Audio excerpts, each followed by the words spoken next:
Swayam Prabha. Digital India. Educated India.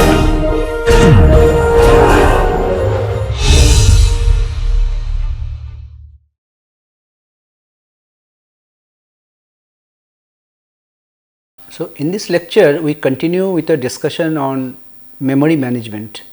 So, if you recall, in our last lecture we discussed some of the basic concepts of memory management, the concept of logical address, physical address, and some of the simple memory management schemes. For example, when you use contiguous allocation, how do you allocate memory, how memory protection is achieved, and so on. So, we continue with our discussion in this lecture. Basically talk about something called paging. Now, this paging is a memory management technique which is very widely used and commonly used in almost all computer systems. So, understanding the basic idea and the basic concept behind paging is very important. So, let us see what paging is. Now, essentially the first thing that I would like to say in paging vis-a-vis the earlier contiguous memory management scheme that we talked about, where a process was allocated contiguous locations in memory. Here the main difference lies in the sense that memory allocation is non-contiguous in nature. So, when a process is allocated space in memory, it is not necessary that we need to allocate the process in one place in memory in contiguous memory location. Okay. So, the basic idea is that with respect to a process, we talked about the logical address space, that is how a process is visualized, that is the logical address space that will be stored in memory, not in a contiguous way, but in some kind of non-contiguous locations in memory. Now, how we do that?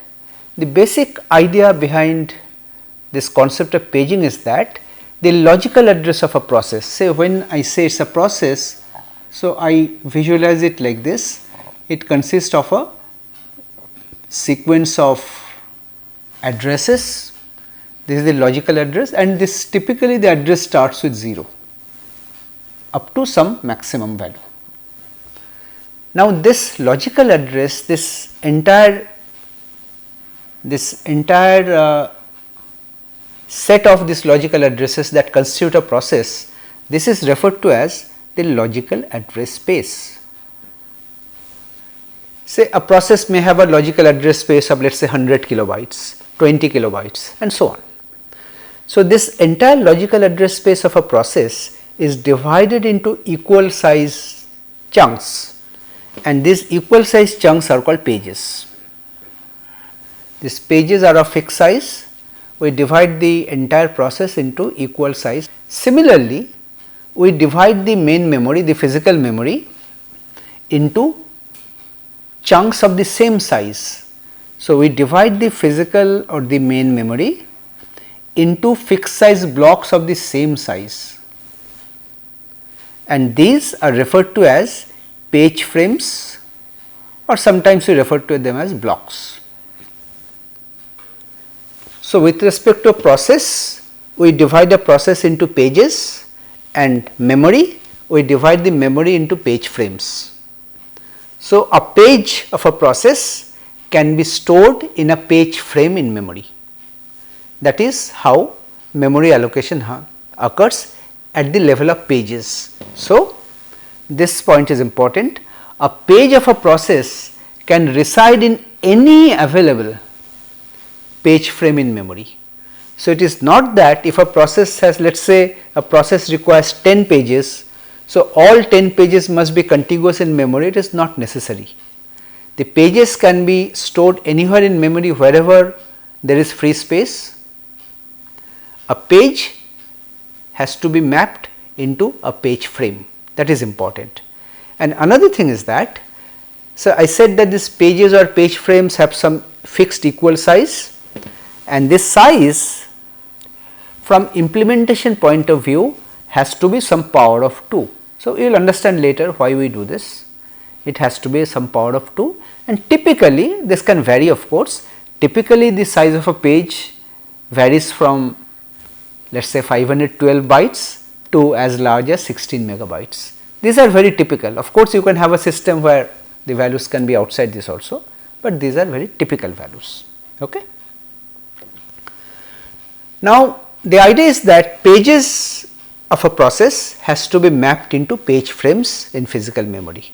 So, let us now talk about that, how pages are mapped to page frames.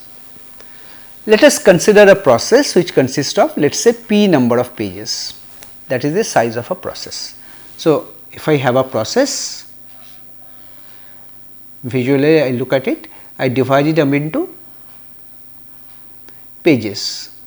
So, the page numbers will from 0, 1, 2 up to p minus 1, so many pages. Okay. Now, when the process starts executing, as I said, let us stick to that same thing, that when a process starts executing, the process has to be loaded in memory, right. So, when a process whose size is p pages has to start execution, we have to find p number of free page frames in memory. So, all the pages can be loaded in memory before the program can start execution. So, what are the responsibilities of the operating system here? Because operating system has to manage all these pages, the free page frames, where the pages are mapped, everything. So, let us see what are the main responsibilities of the operating system here. First, of course, it has to keep track of all the free page frames in memory. Whenever a new process has to be loaded, you have to find some free frames where it can be loaded. So, operating system has a data structure through which you can keep track of all the free page frames that are available in physical memory. And most importantly, the operating system provides a mapping or a translation. What kind of a translation? It translates the logical addresses, the memory addresses that are generated by the CPU, that is a logical address, and physical address is the actual address in main memory where the requested data or instruction is stored. So, logical address to physical address, this mapping is important, because a page can reside anywhere in any of the page frames, right, that is what I told. So, this is done by the operating system using a data structure which is called the page table. So, we shall see how a page table looks like. Now, another thing you see, when you talked about contiguous allocation, we saw that when processes come, it is allocated some contiguous space in memory. So, there can be multiple processes loaded in memory. When a process finishes execution, that space gets released, that becomes free, we call it a hole. A new process comes, it is allocated to one of the available holes that is large enough. Okay. So, there are small holes scattered all throughout the memory space, that is what we refer to as external fragmentation, if you recall. So, when a new process comes and you find that none of the hole is large enough, but if you take the sum total of all the holes, there may be available space, but we cannot load it because they are not contiguous. So, unless you compact the memory again, you cannot find a large enough space. But in paging, because allocation need not be contiguous, the problem of external fragmentation does not arise at all. Whenever there are free page frames anywhere in memory, you can load a process, right. So, this is most important, external fragmentation can be eliminated. In paging, there is no external fragmentation. There is another thing we mentioned, you recall, internal fragmentation. So, I am repeating what it is internal fragmentation. When a process is allocated some fixed chunk of memory which may be larger than the process, then the leftover space in that chunk that is wasted, that is called internal fragmentation. Now, in paging, normally when you have a process, let us say I have a process, I say I have 1 page, 2 page, 3 page, but the last page maybe it does not fill the complete page, but you will have to allocate a complete page for that. So, some space in the last page can be wasted in paging. that is referred to as internal fragmentation, because the last page of the process may not fill completely. The last part of the process may be less than the size of a page. Okay? So, internal fragmentation is possible, but external fragmentation can be eliminated. So, let us see pictorially what I talked about. On the left, you see this is the logical address space of a process. Let us consider I have a process Pi which consists of 5 pages, page 0, 1, 2, 3 and 4. Okay? And on the right side you have the physical memory, which you see is divided into some equal size page frames or blocks. Now, you see these 5 pages, page 0, 1, 2, 3, 4, they are loaded somewhere in the memory. 0 is loaded here, 1 is loaded here, 2 is loaded here, 3 here and 4 here. They are not contiguous. Wherever space was found, it was loaded. But somehow I have to maintain or keep track of this mapping, right? This mapping is maintained using this very important data structure called the page table. In the simplest form, the page table looks like this yellow block that I have shown, where there are some entries 1, 2, 3, 4 and 5. The number of entries in the page table will be equal to the number of pages in the process. There were 5 pages, so there are 5 entries in the table. Okay? And the index of these numbers, 0th entry, entry 1, entry 2, entry 3 and entry 4. These are the index of these 5 rows of the table, and these index values indicate the page number. So, page number we are not explicitly storing. The row number of the table indicates the page number. Row number 0 corresponds to page number 0, row number 1 corresponds to page number 1 and so on. Now, see what is stored. In 0th row, I store a value 2. This means page 0 is stored in frame number 2.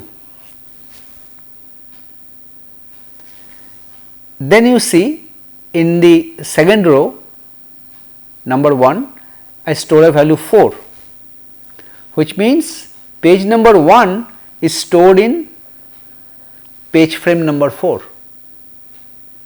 Similarly, third entry contains 1, page 2 is mapped to page frame 1, and last and here 7, entry number 3.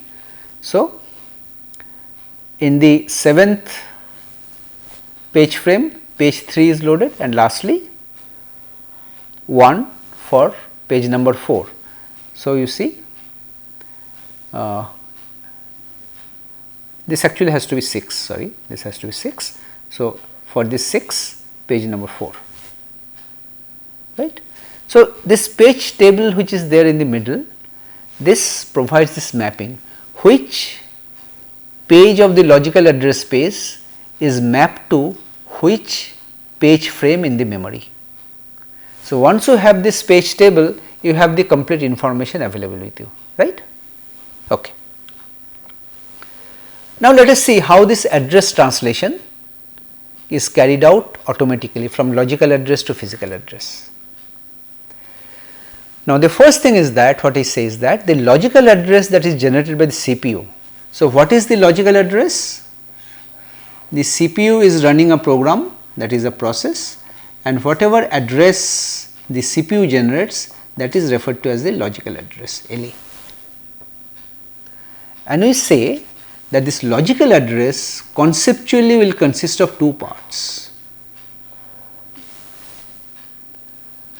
The first part, the more significant part, contains the page number, and the lower significant part contains the page offset. Like this part will contain the page number, and this part will contain the offset.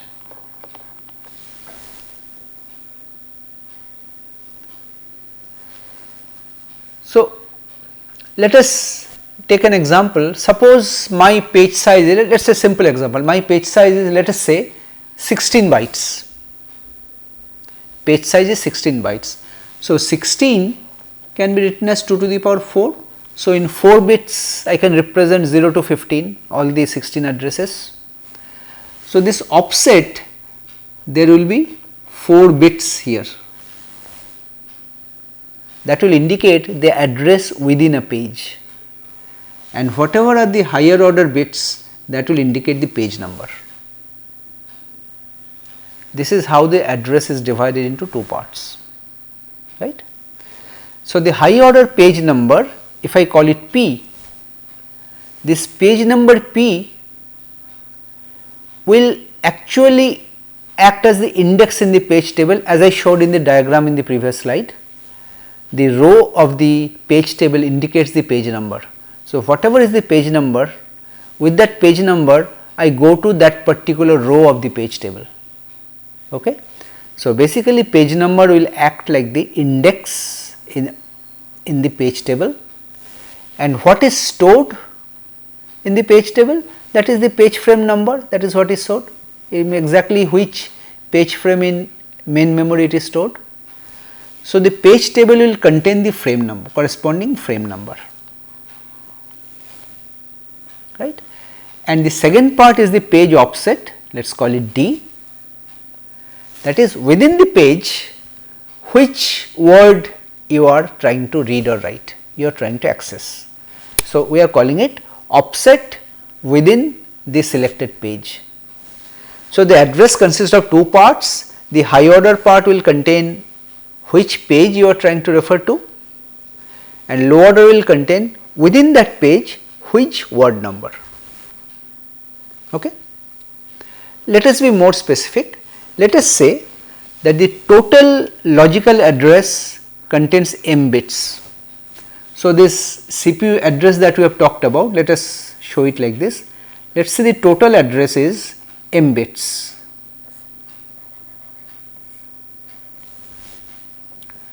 And for page number, let us say we reserve n bits. So, for the first part, the page number, there are n bits.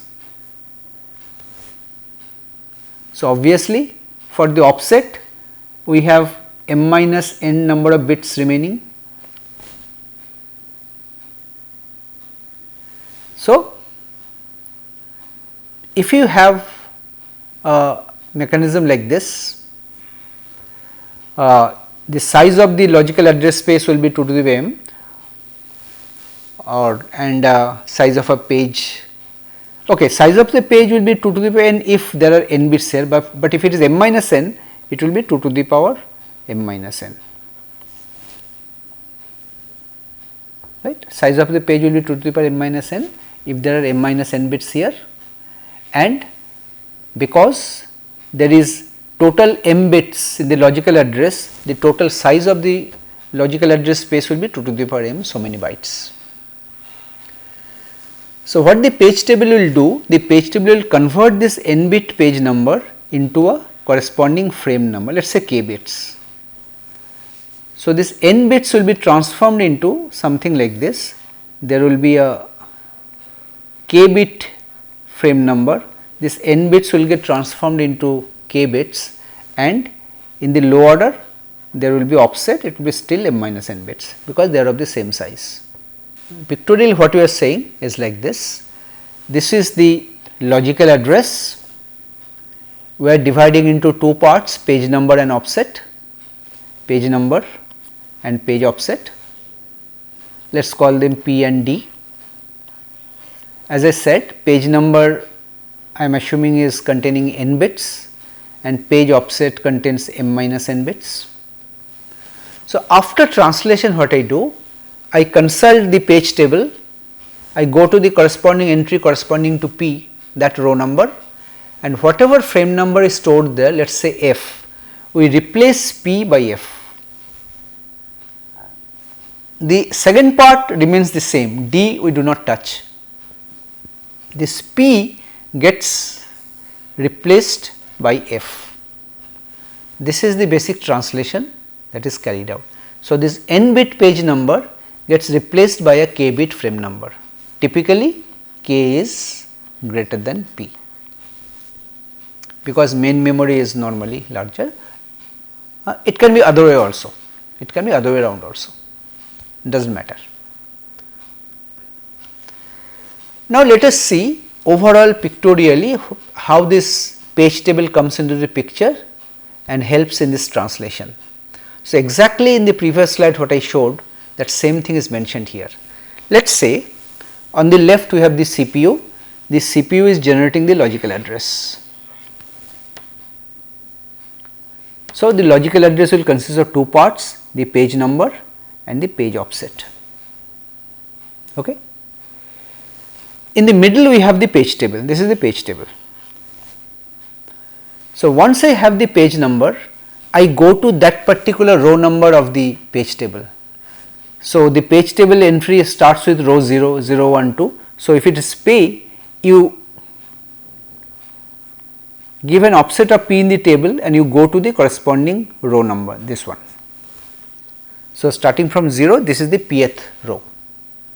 So, in the pth row, suppose we find that a value f is stored, that is the corresponding frame number. So, in the translation what you do, this offset d, you simply copy this offset d here, and the page number p you replace by the frame number f which is stored in the page table. This is how translation is carried out, and this becomes your physical address. With this physical address you are now accessing memory. Memory does not know what is logical address, what is page table. Memory will only see that this is the physical address coming to me, I will have to access that word, read or write. So, when that address finally comes, it will come corresponding to frame number f, and d will indicate the offset, okay, within this frame number which word you are trying to access, dth word. Okay. This is how this logical to physical address mapping is typically carried out in the paged memory management scheme. Okay. This concept is very important. Now, next question is how do you implement a page table? In the previous diagram conceptually we saw it is fine, but where is the page table stored? How do you implement the mapping and so on? Now, logical address space of a process can be long nowadays, because CPU address is typically very large nowadays, 48 bits, 64 bits. So, the page table itself can be very large in general. So, normally page table is also kept somewhere in main memory, and suppose in a memory, this is your memory, in some special area of the memory where the operating system has reserved, maybe your page table is stored in a particular memory block, let us say here, this is my page table. Now, inside the CPU there can be two special registers, one you call page table base register, PTBR. The page table base register will point to the starting address of the page table in memory,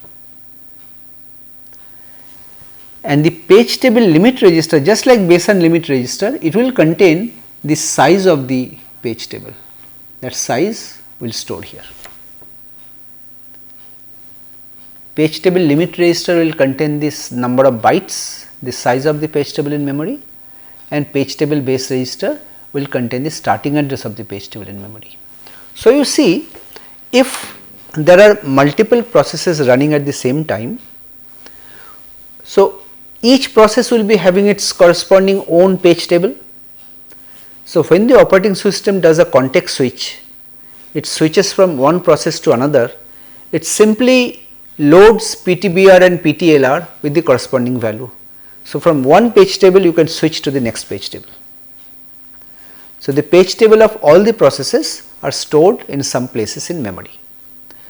Now, you see, to access every memory location as the previous diagram showed, we have to first access the page table, get the frame number, with that you have to access the physical memory.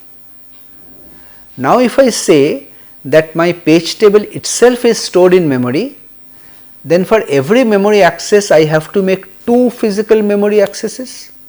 First one to access the page table, second one to access the actual word that I want to read or write. So, the point to note is that every access to data or instruction now will require two memory accesses. So, the time required gets double roughly. Okay. Earlier for every access of the memory I need to access it once, but now because of the page table I need to access twice. So, the first access is, as I said, to access the page table in memory where the frame number is stored, you get the frame number.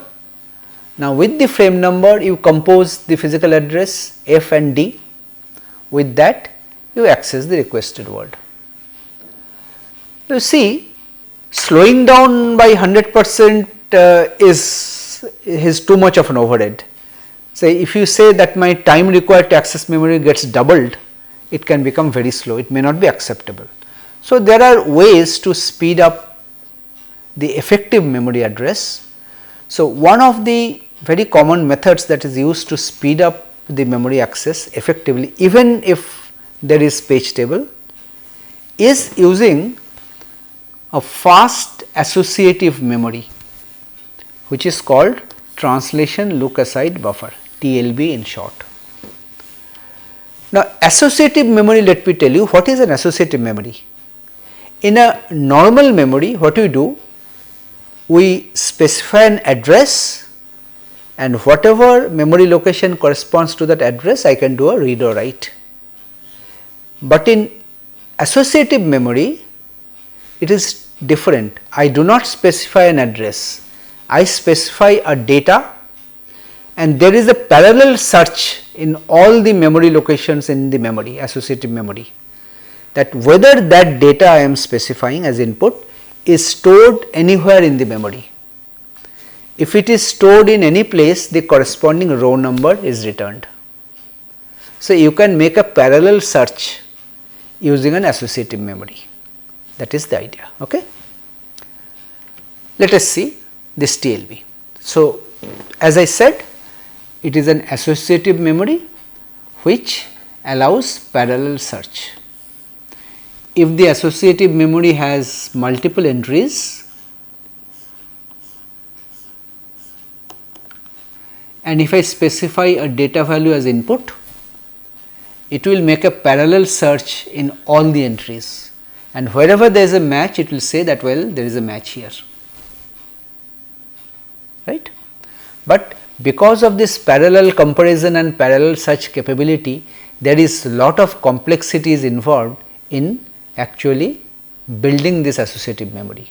So, TLBs are very expensive to build, and for very obvious reason you cannot have a very large TLB because the hardware cost will be very high. Typically TLBs are small in size, some typical values are there can be 64 up to 1024 entries in the TLB. Number of entries will obviously again be a power of 2. Now, the idea is as follows. If you look at the TLB, in the TLB we are storing two things.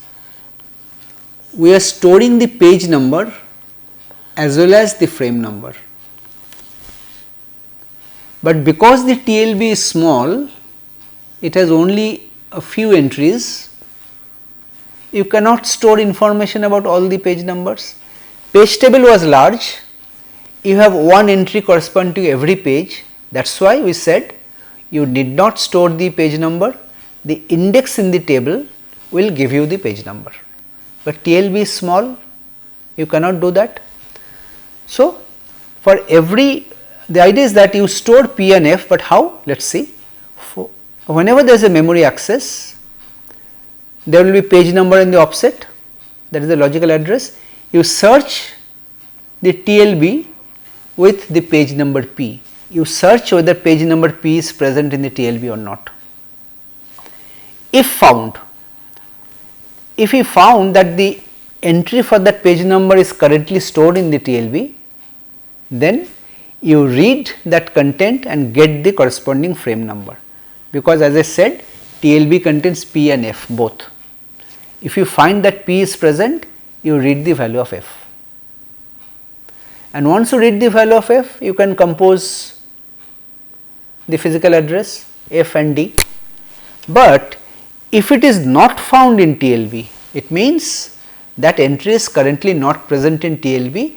You will have to go to the page table in memory and get the value. So, if it is not found in the TLB, it is called TLB miss. There is a miss. So, the page is accessed from the main memory, where? From the main page table by consulting the page table. Just normal, as in the previous method, you need two memory accesses for that, one for page table access, one for the final data access. But once you access the page table to get the value of F, the corresponding PF values you enter in the TLB. If the TLB is full, you replace one of the values.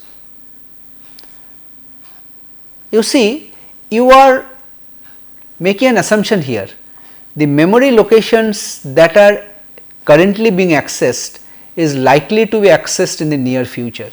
This is something we shall be discussing in detail again later. The pages that you are accessing now, it is likely that the same page will be accessed in the near future. So, we try to keep that information in the TLB, because accessing the TLB will be much faster because it is implemented in hardware. It is about roughly 10 times faster than normal physical memory. Okay? That way you are trying to reduce the memory access overhead. Okay. So, if the TLB is already full, you need to replace one of the existing entries and then bring the new entry PF into the table, right. So, the diagrammatically the mechanism looks like this. So, from the CPU you generate the logical address P and D, but before going into the page table, first you consult the TLB. With this page number P, you make a parallel search. If you find that the entry is available, which you refer to as TLB hit, the corresponding frame number value which is stored is used and you compose the physical address. But if it is not present in the TLB, that is called a TLB miss. You go to the normal page table, in the normal way you do, get the value of the F which is stored there, and then you compose the physical address. So, in the first way, access of the TLB is very fast. So, effective memory access will be much faster, but if there is a TLB miss, then it will become slow again. Okay. So, let us work out a few examples. Let us say, suppose we have a computer system which has 2 to the power 32 so many bytes of physical memory. Page size is 1024 bytes and logical address is 16 bits.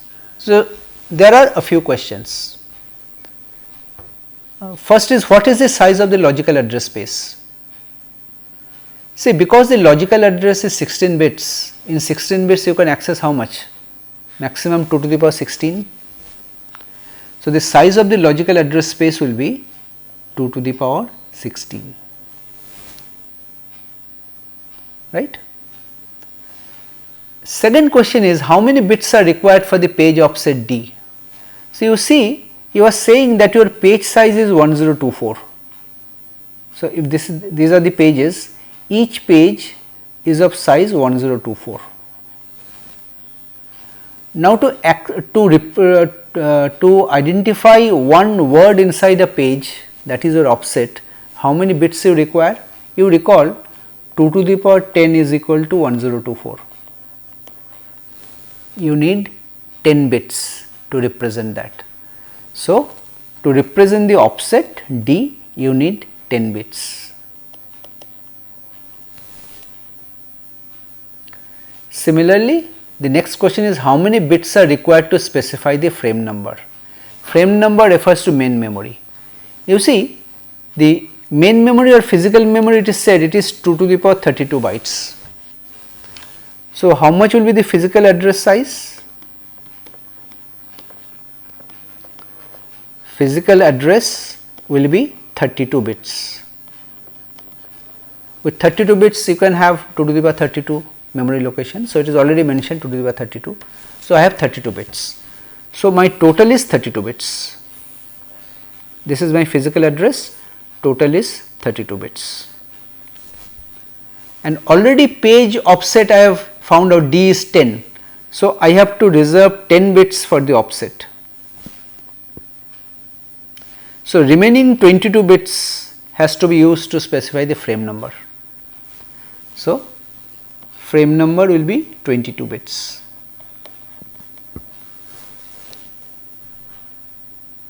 Right? And what about the logical address? If I think about the logical address, the address with the CPU generated, it is mentioned logical address is 16 bits. So, I have a total of 16 bits. Out of them 10 bits are for the offset, this is D, and remaining 6 bits will be for the page number P. So, the last question, how many entries will be there in the page table? If there are P bits for the page number, so the number of entries in the page table will be 2 to the power P, which is 2 to the power 6, which is 64. So, it is quite easy to just arrive at these results. Okay. Let us see another problem, another example. Let us assume that we have a paging system where the page size is 2048 bytes and a process, the total process address space is so many bytes, 72,766 bytes. So, there are again a few questions. How many pages are there in the process, how many bytes will be there in the last page, and so on.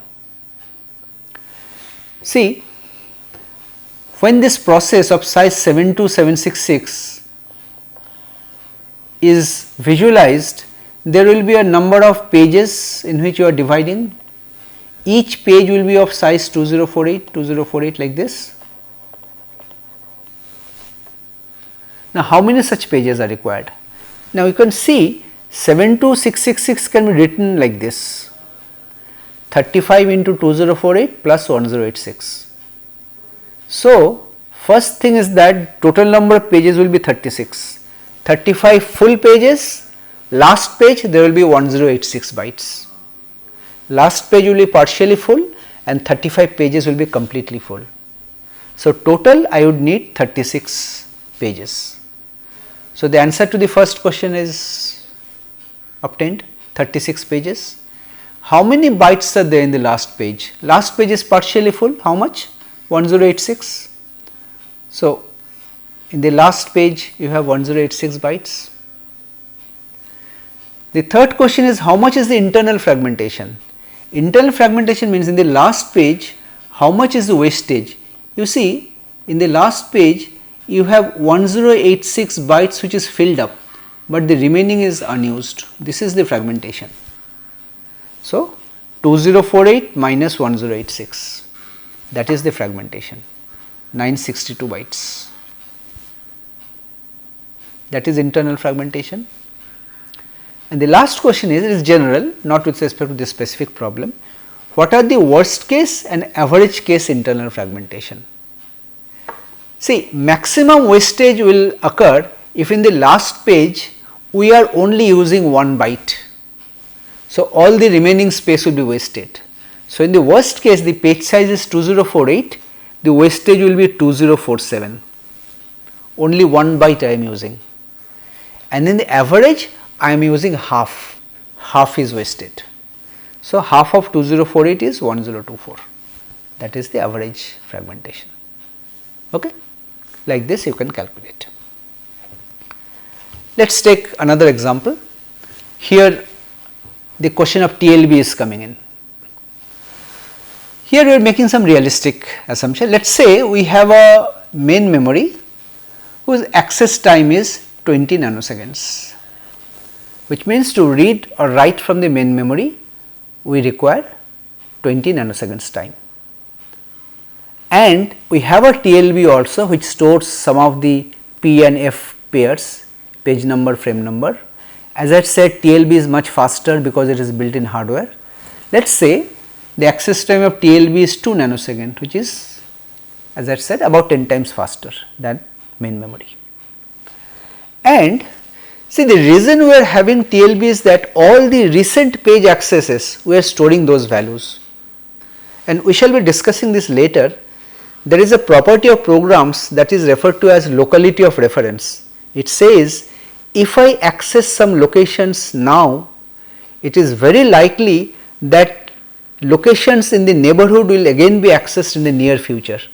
This is called locality of reference.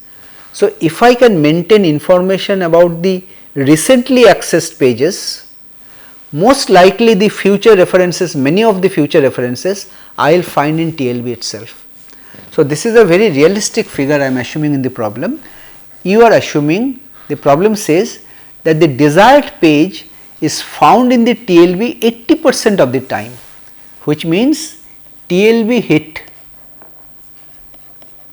is happening 80% of the time and 20% of the time there is a TLB miss. So, the question is what will be the effective access time? Now, normally without any TLB, as we had said, the access time of the memory, effective access time will be twice the memory access time. It would be 2 into 20 nanoseconds without TLB, right? It will be 40 nanoseconds. For every memory access, you have to access the page table once, main memory once, 20 plus 20. But in presence of TLB, what is happening? Let us see. For the case when there is a TLB hit, the information PF is found in TLB itself. So, for TLB access we need 2 nanoseconds, and with that you can access the main memory for the requested word. For that you need 10 more. So, it is 12. But if it is a TLB miss, it is not found in the TLB. For knowing it is not found, we again require 2 nanoseconds for accessing the TLB, and TLB will tell it is not found. So, now we have to access the page table. For that you need 10, then finally the memory for that word, again 10. So, for a TLB miss you need 22 nanoseconds. So, effective access time can be calculated like this. The probability that there is a TLB hit 80%, so it is 0.8 multiplied by this 12 nanoseconds plus probability that there is a TLB miss multiplied by the corresponding time, which is 22. If you make this calculation, it comes to 14 nanoseconds. I think here just assume that this is not 20. So, I have made the calculation assuming this is 10. So, let us say this is 10, there is no problem. Let us assume memory access time is 10, with that this calculation is done. So, without TLB this will come to 20, 10 plus 10, right. So, from 20 we have brought it down to 14. So, without TLB there was a 100% overhead which we are bringing down to 40%. Now, it is 1.4, 14, from 10 it is increasing to 14. So, TLB significantly increases the performance of the memory system in terms of access time. Okay? Fine. Now, the question now comes is regarding memory protection. In paging, how memory protection is done? You think the page table is sitting in the middle. Every time a process wants to access memory, it goes through the page table and the corresponding page frame, it is replaced by the frame number and that page frame is accessed. So, the process can never access any memory location outside the allocated frames in memory. The page table will take care of that. Whenever it is doing that translation PD, it is translating to F and D. It is guaranteed to ensure that only the allocated frames in memory, the process can access those pages. So, it is never possible that a process will access page of some other process. In addition, we will see later, in the page table there can be some multiple entries. So far we said that page table contains only frame number. So, the page table we say contains frame number, but in addition to the frame number there can be a few other things that can also be stored. For example, you can store access control bits, which will tell you whether a particular page you are only allowed to read, it is a read only page, or you can do read or write. Some bits can be stored there indicating the access, what kind of access you want. Let us say 1 bit, 1 means read only, 0 means read write, something like that. And second one we shall be discussing later in more detail, valid invalid bit. It will indicate whether the corresponding page is a valid page or not, it belongs to the process address space or not. Some of the pages are not valid. So, if you are either trying to access a page where you do not have the proper access, read or write, or it is not valid, it will result in an exception and control will return back to the operating system. Exception or trap, same thing, control will go back to the operating system. So, in this way the page table itself provides complete protection of memory. A process can only access the pages that belong to its own address space, beyond that it cannot access, right. So, let us take one last example today, that how this valid invalid bit works. Let us say on the left I have a process Pi whose size is 6 pages, page 0 up to page 5. We have a page table in between. Let us say page table has a fixed size, let us say it has 8 entries in the page table. That can be the minimum size of the page table in a system. So, you see the first 6 entries are marked as valid, because as I had said everything here is a power of 2. So, whenever there are 6 pages, your logical address space, that P will be 3 bits, 2 to the power 3 is 8, but only 6 of them are valid, last 2 are invalid. So, first 6 are valid, last 2 are marked as invalid. So, it is actually 1 bit, maybe 1 indicates valid, 0 indicates invalid, and the pages are mapped like this. 0 is mapped to 2, 1 is mapped to 4, 2 is mapped to 1, 3 is mapped to 7 and so on. So, other pages are mapped like this, and if there is access to page either page 6 or page 7, it indicates that there is something wrong. You are trying to access a memory location which is outside this process address space, that will result in a trap.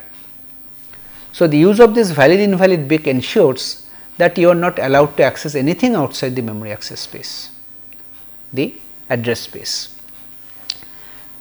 And these invalid bits in this case I am repeating occurs because page number P is a fixed size and this number of page table entries will be 2 to the power P, but the actual number of pages can be less than 2 to the power P. That is why in this case there were 6 valid pages and the last 2 were marked as invalid. So, with this we come to the end of this lecture, where we discussed some of the basic memory management techniques. One, we talked about contiguous allocation. Secondly, we talk about simple paging. But one thing, we assumed for the time being so far that all the pages in a process has to be brought into main memory before execution.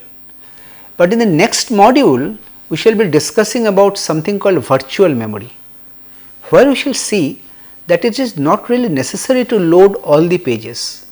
We can load partly some of the pages in main memory and the other pages we can load whenever required.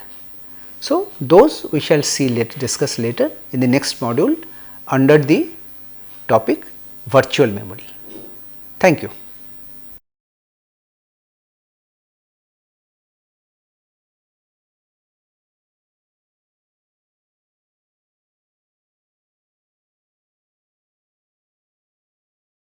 you.